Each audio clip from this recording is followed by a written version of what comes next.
Thinking about moving to Austin, Texas, but not sure which suburb might be best? I get it. Today we're going to Cedar Park, just north of Austin, 20 minutes, up 183, easy commute. We're gonna give you the good and the bad, the pros and the cons, is it hot or not? So stick around to see if it's a fit for you.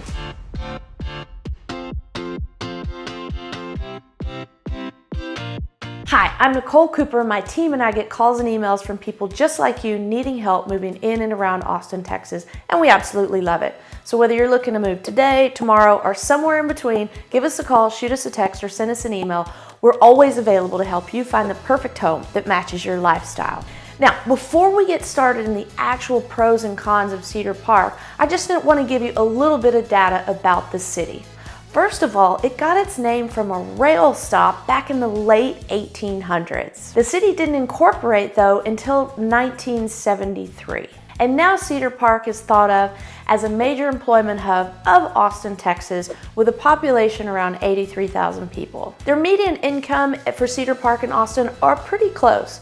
Austin, for a family of 4 per year, is $122,000. Cedar Park, $118,000 per year. Now let's talk about prices of homes. Austin versus Cedar Park. For the median home price, they're not too far apart. Cedar Park is $520,000 and Austin is $560,000. And now this is just for the current month. It will fluctuate, but I took both of those at the same time period. Basically, what you're gonna see in Cedar Park is most of the properties are gonna hover around the $520,000, in the 500,000s, right? You're not gonna have huge variations north and south of that. Austin median is around $560,000, but we have some huge variations from that, a lot of multi-million-dollar properties and some lower properties. So median prices are pretty close together. Cedar Park's clustered around the middle. Austin, that's just where median falls. But let's talk about the average closed price, because that's where the discrepancy begins. The average closed price in Cedar Park is $583,000. The average closed price in Austin is $796,000. So you'll see that in Cedar Park, like I mentioned, everything is closer to the middle. You're not gonna have multi-million-dollar properties there. Couple, maybe a few over $1 million, but not far over $1 million.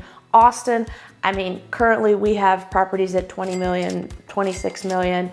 Not too many, but you're gonna have a lot more opportunity to have those large ticket homes in Austin than you would in Cedar Park. So let's get to those pros and cons. Is it hot or not? So our first pro for Cedar Park is it is known for outdoor activity. In fact, they have 46 city-maintained parks. That's over 1,000 acres of parkland and 34 miles of trails. That's pretty cool. The biggest parks to note is Brushy Creek Trail, Elizabeth Milburn Park, the Sculpture Gardens, Twin Creeks Park. These parks all have their different assets. Most of them have playgrounds, swimming pools, picnic areas. Some of them have enough room for soccer fields. Brushy Creek Park has actually a huge pond, over 30 acres of pond, and you can actually put boats in there, non-motorized boats, but think about kayaks, paddle boats, paddle boards, things like that you can get on the water. And Brushy Creek Park is just at the southern boundary of Cedar Park where it actually meets Austin. So that is one of the largest parks in the area, and it is used by people all the time. The second pro for Cedar Park, they're home to the Texas Stars hockey team. That's pretty cool. They have the ice rink there in the HEB1 Center, so you can go see a little bit of ice hockey that you wouldn't normally get to see this far south. Number 3, there are plenty of shopping opportunities. Strip malls galore. You have Lakeline Mall, which has department stores, cinemas, food halls, and things of the like. You have lots of cinemas around with Alamo Drafthouse and just your regular Tinseltowns and things like that. And you have tons of grocery stores, HEBs, Whole Foods, Trader Joe's.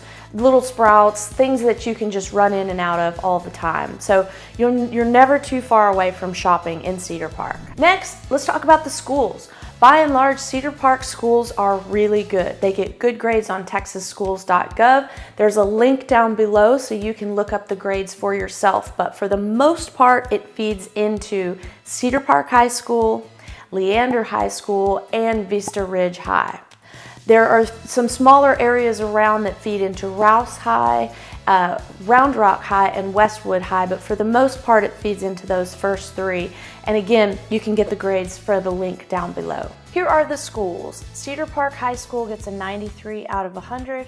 Their total enrollment is 2,004 students. Here's their diversity graph, and it puts them about just under 16 students per teacher. Up next, we have Leander High School that gets 87 out of 100. Their total enrollment is 2,180 students. Here's their diversity graph, and a few less students per teacher at 15.1. Lastly, Vista Ridge High School gets 92 out of 100. Total enrollment 2,594. Here's their diversity graph, and almost 16 students per teacher here. The fifth pro. It actually has public transportation. I'm not kidding. If you've watched any of my other Austin videos, you know that by and large, it's hard to get around in public transportation outside of Austin. But Cedar Park, and even north of Cedar Park in Leander, they have access to our train. Yes, I said our train. We have one.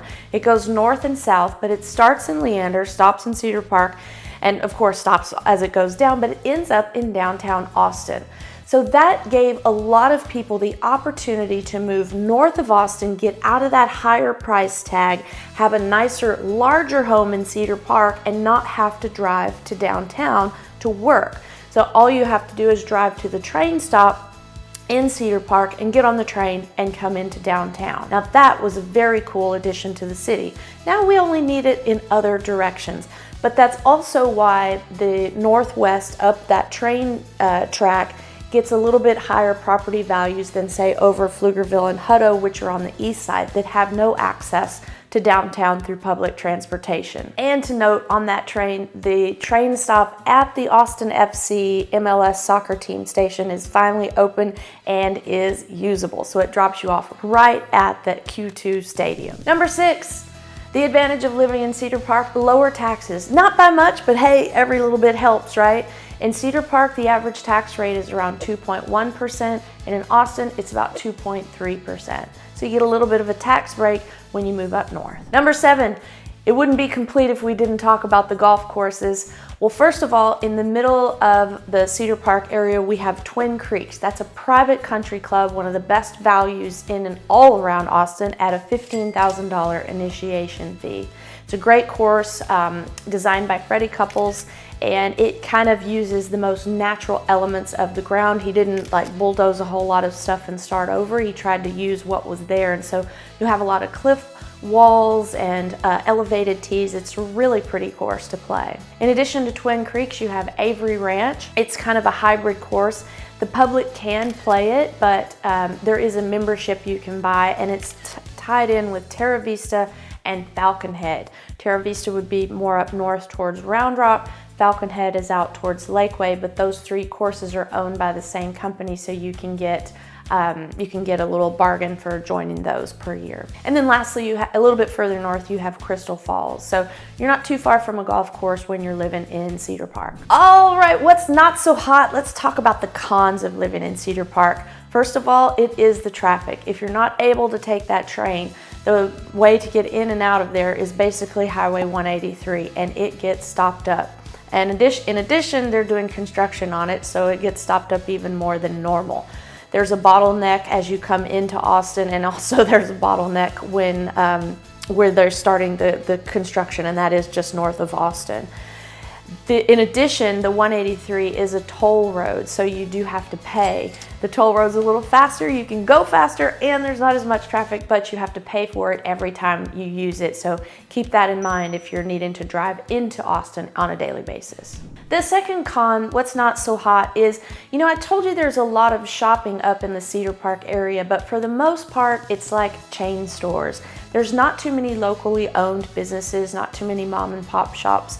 You're going to have more just, well, chain stores, chain restaurants. So keep in mind, you're going to have more strip malls and less buildings with character. Speaking of character, the third con is there's no true downtown at the moment. It was kind of just built out and not really thought of as starting like from the middle and growing. It was kind of built out more of like people are just going to live there and still coming to Austin for everything. However, now it's becoming its own little city and, you know, that needs a heartbeat and wants a character. So what's in construction is called the Bell District.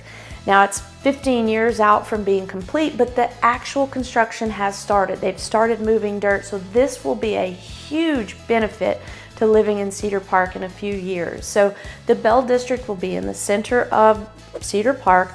It's going to be just west of 183. And think outdoor lawn spaces, retail, restaurants, parks, little trail going all through it, places where, you know, you can sit out for an amphitheater, see some outdoor concerts and things like that. So it will really bring they're trying to bring the community together with a place to gather. And that's going to be the Bell District. And the last con is there's a little bit of overcrowding in the schools. So you really want to do your due diligence on the front end. As to where you're going to move, which pocket it feeds into which school district. And we have all that information for you. We can dive into that together deeply. Just comment below. Remember, I answer all the comments personally, so you'll have me to help you get all the data that you need. So that wraps it up for Cedar Park. You've got beautiful parks, you've got the train that takes you downtown, you've got a little bit lower cost of living up there, you've got lots of shopping opportunities, good schools, and good golf courses. What's not so hot? Well, if you have to drive into town, the commuting traffic is pretty tough. You've got no true downtown to really hang out just yet, and schools are getting a little tight. However, the pros certainly outweigh the cons, and if this looks like a town you want to see more of, give us a call, shoot us a text, or send us an email. We're always available to help you find the perfect home that matches your lifestyle. Until next time, I hope to see you around town.